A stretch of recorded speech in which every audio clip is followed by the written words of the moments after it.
Hello, today we want to take a look at Command Center. This is something we've been working on for quite a while, and we hope it's going to be extremely useful. It's a lot of fun to play with, and we found it to be very useful, and hope that you all end up feeling the same way. So let's take a look at some of the stuff here. There's a lot of information on the screen, and I think it's really going to change the way you handicap and look at races and find races. The basic idea is to give everybody a way to kind of sort through all of the races that are going to be run today and narrow down opportunities. So you want to look if you have a betting strategy that is tailored towards a specific race type or distance or class or number of starters, or there's a lot of things you can look at here, but the idea is to allow you to kind of pick at a high level at the beginning of the day to plan what you want to do, to find the opportunities you want to bet on, and really focus on those. I think that most of the problems that people have with winning money consistently at the racetrack is that they end up playing way too many races, and that's always a challenge. You know, you're kind of hunting and pecking when you're looking for the races to play, and sometimes you end up playing stuff that's not ideal, and it's not ideal from a standpoint of, well, the race is extremely unpredictable, or the race is, if you're a guy that wants to play unpredictable races, then maybe the races is something that is going to be very chalky.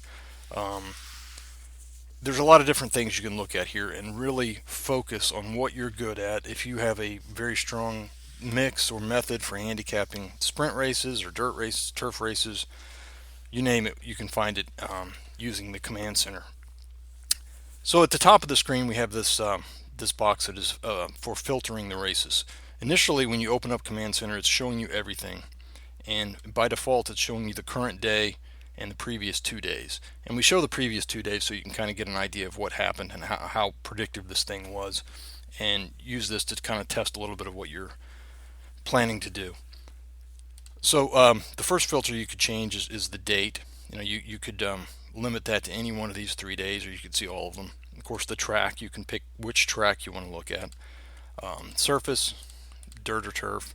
Distance, number of starters in the race. Long shot score, exacta score, hit the board score, and class. And there's a couple of betting angles over here that you can filter by as well. We'll talk more about what these scores mean a little bit later. But the main idea here on the filter box is to kind of, this is your high level filter, and then when you get down here you can sort all this information. So let's just, as an example, say we want to look at yesterday, all tracks, dirt, the distance. Let's say we wanted exactly 8 furlongs. On the distance range here and all of these ranges, you slide these things back and forth, and you can see that right now I'm looking at 7 furlongs to 18 furlongs. When I squeeze them a little bit closer together, I'm looking at 7 furlongs to 8.3 furlongs. If I want exactly 8 furlongs, I put both of those sliders on 8. So now I'm looking at exactly 8. The minimum is 8, and the maximum is 8.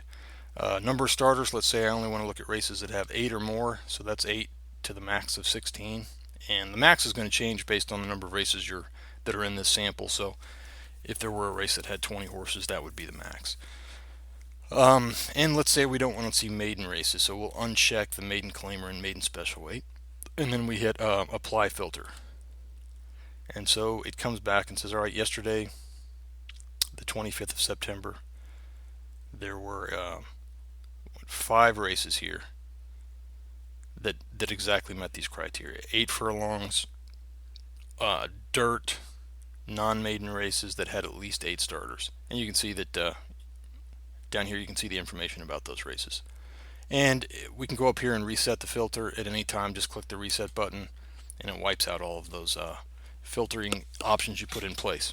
Another way to filter is in the search box. This is very useful, and this gives you can type anything in here that you're looking for. So let's say we wanted to find horses that were trained by Bill Mott. We would just type in Mott in the search box, and so it's going through all these races and it's saying, all right, only show me races that had a horse with the word Mott associated with it, and that would be, of course, the trainer. And when you click over, let's just talk about this real quick. When you click on any one of these rows right here, it'll open up that race for you to handicap in more detail in Mixmaker. If you click over this Exacta box column here, which gives you the top 4 horses in the race, and we'll explain that a little bit later, it gives you some more information about who the horse is, what the name of the horse is, the trainer, and the jockey. So in this particular case, we had typed Mott over here, so we know that there's got to be a horse in here that was trained by Bill Mott, and you can see down here that it was number 7. And if we selected another race, here's again number 7. Syntax was a Mott horse, and so you can use this box to type a trainer, a jockey. You can type a horse name. So let's find exactly Gray Wizard. Let me spell it correctly.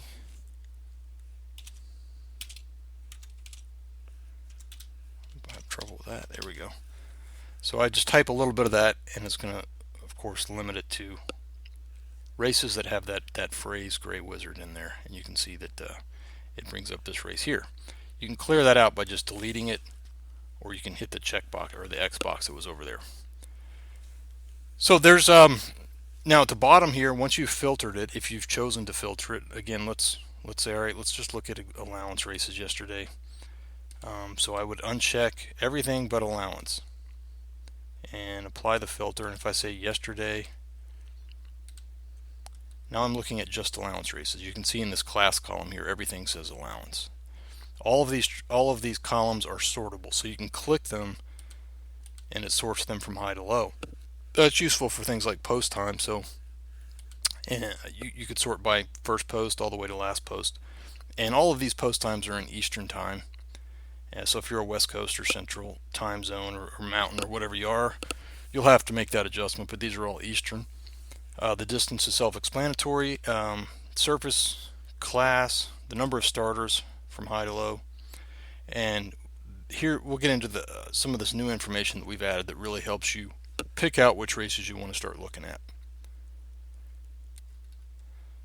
Let's go ahead and reset the filters so we're looking at everything, and I'll explain a little bit about these checks and X's, and you'll probably see some scratches somewhere here. Yeah, here's one with a scratch. So when you're looking at previously run races, and these are all, you can see everything that has a check or an X by it is going to be from a previously run day. Today's the 26th, so none of these have run yet, so none of them have results information. So kind of throughout the day as we get results in, we're going to update this command center with the results of what happened in that race based on this information that we have here. So let's talk a little bit about that. Back to the race information. We've got all the basic information about the race. We also have these columns we've added: average win payout and average exactas. And if you sort this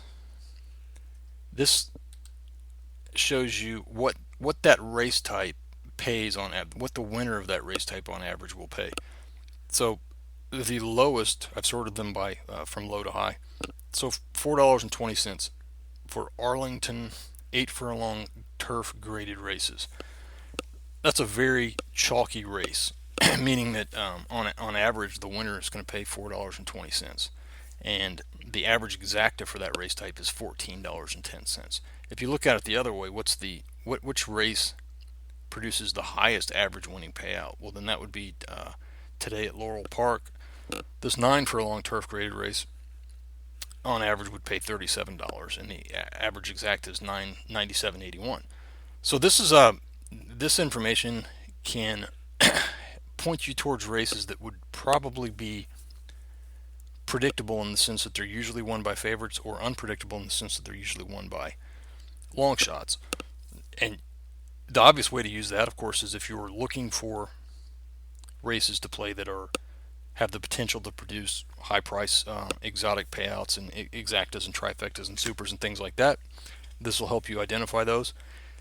And also, if you're playing pick threes and pick fours, and as part of a sequence, you always want to limit your ticket cost by having a couple of singles or a couple of races where you're only going to use 1 or 2 horses, and you can really focus on that and see that sequence and see what the average winner or average exacta is, and get a sense of what that kind of payout, what you can expect from that kind of payout. One thing about all this, the average win payouts and all these scores, Of course, these are statistical averages. It does not mean that just because the average is $5, it doesn't mean a horse can't win and pay $80, or on the converse of that, it doesn't mean that if the average win payout is $30, that some even money shot can't win and pay $4. It's just saying that typically the race skews that way. But as we all know in horse racing, there's an exception to everything, and this is a guide. It's not an oracle. It's not exactly right. It's just the kind of information that when you look at it over the long run, it's going to be very accurate, but in any given circumstance, it could be completely wrong. But for the most part, it's going to be right. So take that, as with everything in horse racing, there's always an exception, and this is meant to be used as a long-term tool. So in any particular race, any single race, it could be wrong, but the trend over time is going to be right. So this long shot score is a score that we've come up with that uses a lot of information about the race to predict which ones are going to be won by favorites, which ones are going to be won by long shots. And this score is comprised of a lot of things. Certainly taking into account the average win payout, the average exacta payout, the number of starters in the race, and there's a lot of data that's not displayed here that's also included in that score, such as how competitive the race is overall from top to bottom, and a very and a select, it's kind of a secret sauce formula, but in general what it's saying is the higher the long shot score, the more likely it is to produce a long shot winner. So let's look at yesterday. We'll change the date up here to the 25th and then apply the filter.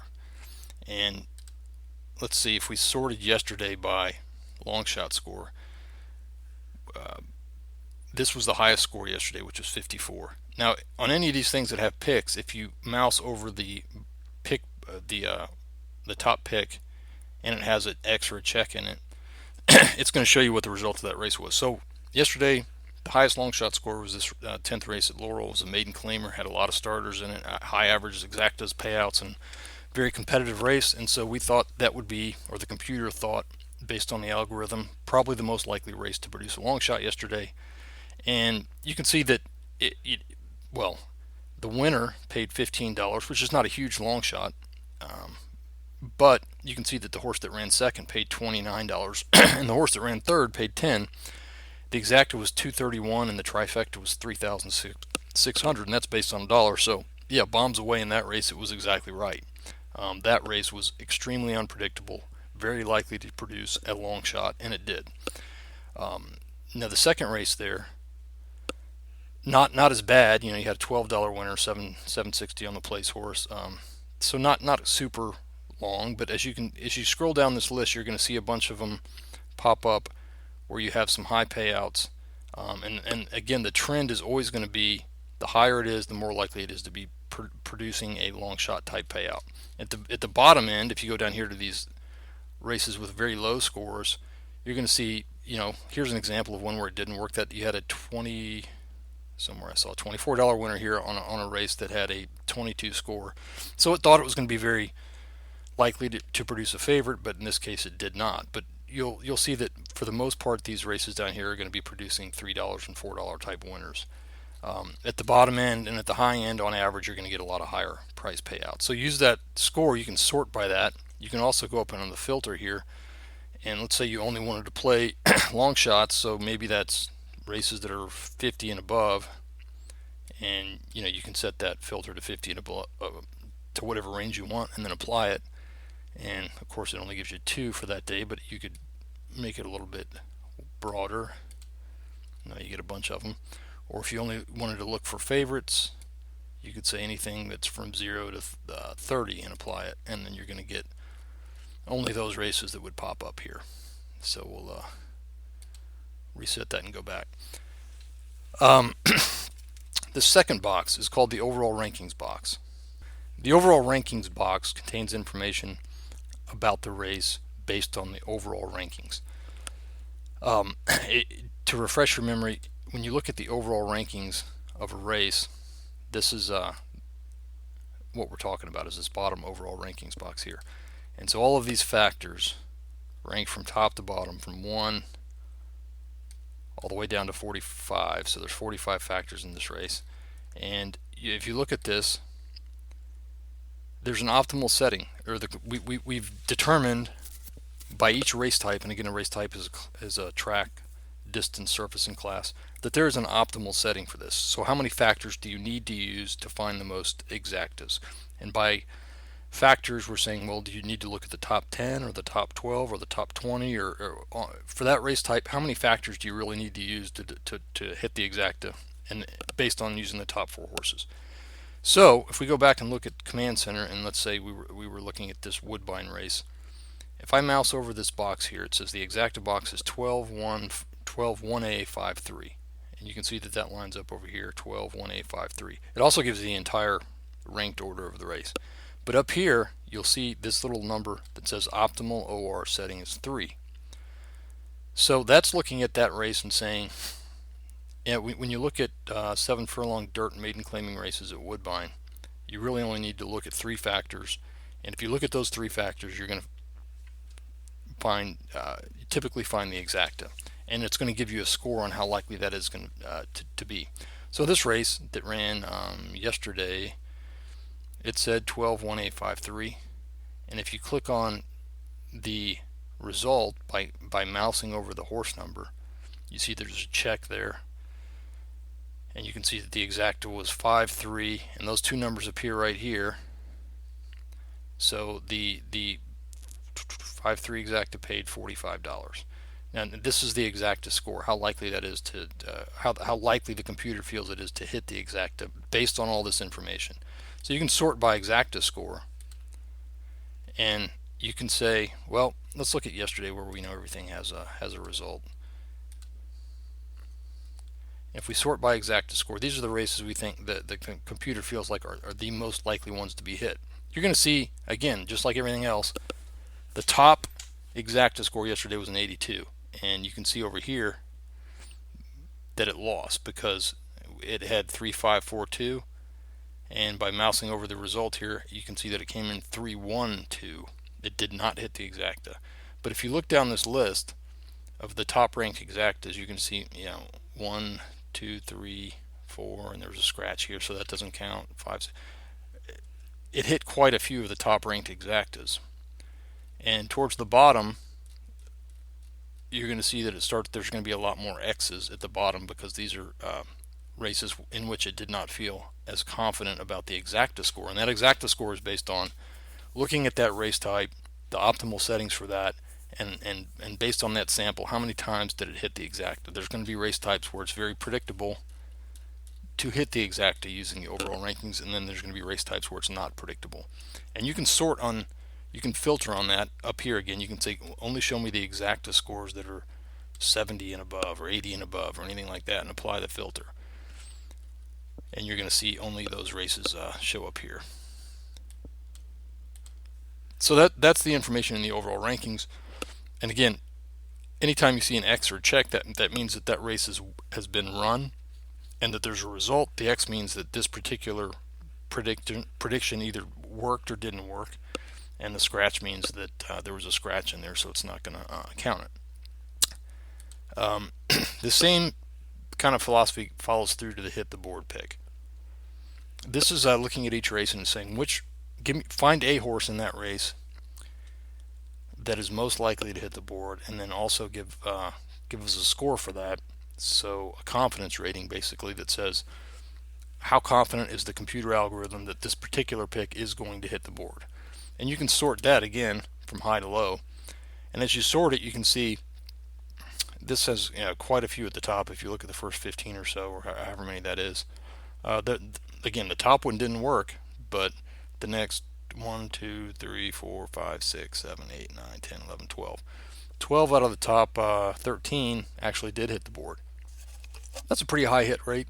Now, this isn't anything that is. You're not. let me put it this way: you're not going to make a living betting on these horses because, as you can see by their odds, they're all very chalky. This is just another way of saying, hey, there's an excellent chance that this particular horse is going to hit the board in this race based on a lot of different factors. And so, if you're playing exactas, trifectas, or anything like that, and you're looking to find a huge payout, and you're only going to find those when you don't have a favorite hit the board, You might want to look at these kind of races and say, well, it's a pretty sure bet that one of these horses is going to hit the board, and when they do, it's going to be pretty chalky from a payout perspective. And you know, this is good to look at when you're playing pick threes and pick fours, and you want to find a race that has a high likelihood of producing a winner. You can use this information to help you narrow down those races where you might want to have a single or just two horses on your that leg of the pick three or pick four. So that also tells you a little bit more information about the horse. So we thought here that the three was going to be going to hit the board. It did hit the board. It ran third, but it tells you how many days it's been since that horse ran, and what that horse's last finish was, and what that horse's morning line odds were. And you can kind of use this, as a quick way to handicap that. Sometimes you'll see a horse that pops up here that is that it thinks is has a very high chance to hit the board, and you might look over and see that it's been off for 80 days and it finished eighth last time out. So use that to kind of judge how accurate this is, because everything's based on numbers, and there's no the computer doesn't take in everything into consideration. So you still need to always look at it through the eyes of common sense handicapping to see what you think of it. Now you can sort this by morning line odds. So you could say, all right, well, let's sort it this way and find out based on the morning line odds if there's some horses that are higher odds that it feels like can hit the board. And so here, this horse, it felt like 83 is a pretty high number. It was 8-1 morning line odds, and it did hit the board and paid $7.40 to place. So some of these that it likes can, it's not always going to find long shots, and you can kind of use this information, sort by the morning line odds and what the how the confidence score, and then find out plays, find some plays for horses that are pretty good bets to produce a nice payoff on a place or show, or even a win bet if they do come through. And again, this is in conjunction with all this other stuff is going to help you focus on the kind of races you're looking for to make a play. Some other information we have here, and we're going to be adding a lot more to this in the coming weeks and months, is these angles. So there's a pace play angle. So let's sort that by pace plays, and you can do that. You can also go up here to the filter and say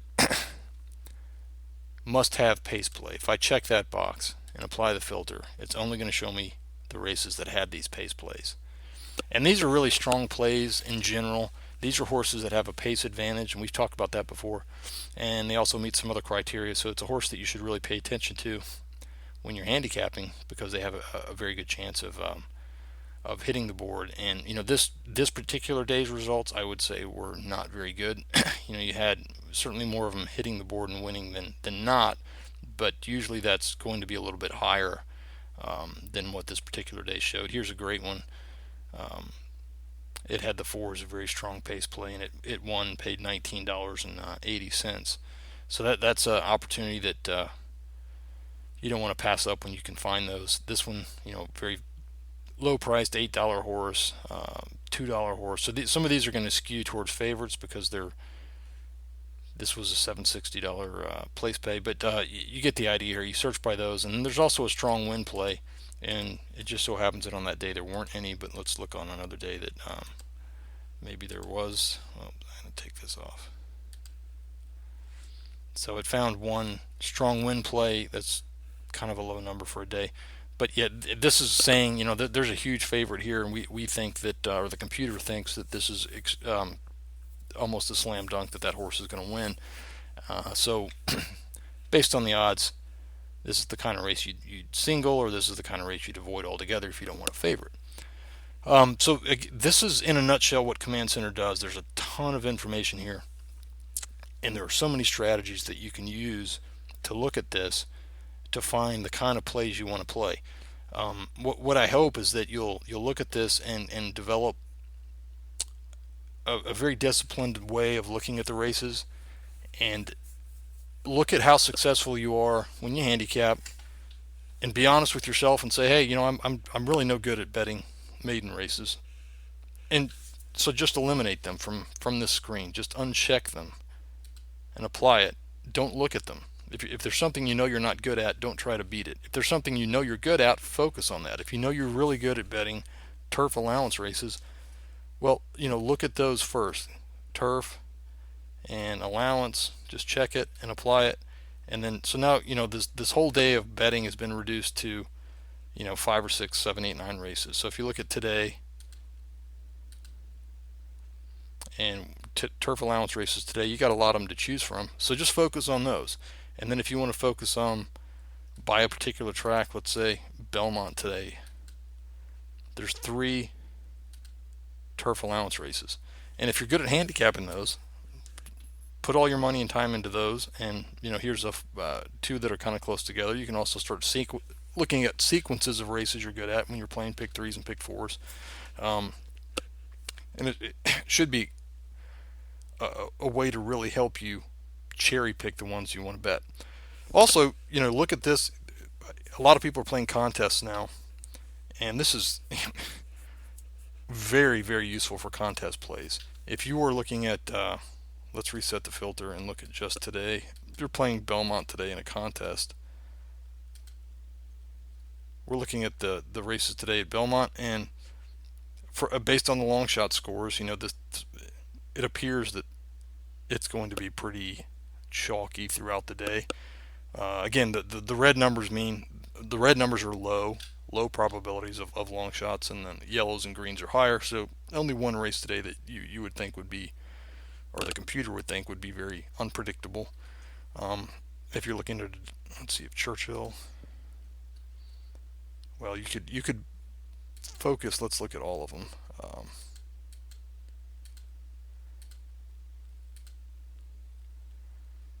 So Gulfstream Park looks like it's going to be a track that has a lot of long shots today. Maybe Laurel has a few. So you can look at it that way. You can focus on the kind of races during a contest that you might feel good about making that long shot pick. So a lot of stuff here.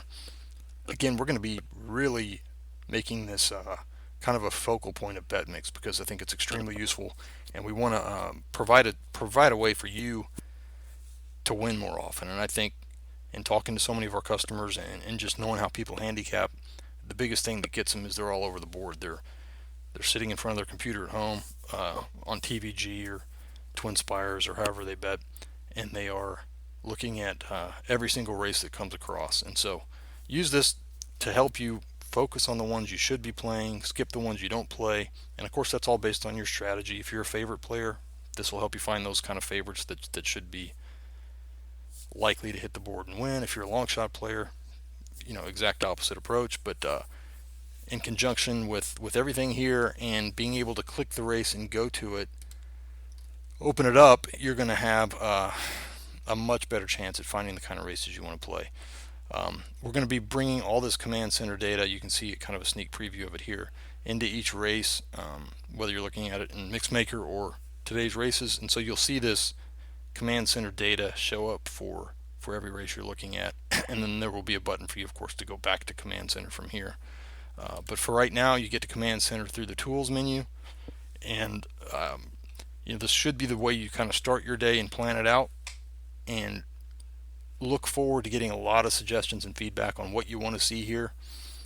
We're not going to everything that we have, a lot of other ideas, but there's some stuff that's not possible. Some of the things that we want to do are going to require relationships with other companies. We want to have certainly live odds here and live scratches, and a lot of data that's going to be kind of out of our control at the moment, but we're going to be looking towards bringing all that in so that this thing truly becomes a place that you can look at one screen and find every single opportunity on the day and make some really informed decisions about how to bet. Hope you enjoy it, and look forward to getting all the great ideas from you on how we can make it better. All the best. Thanks.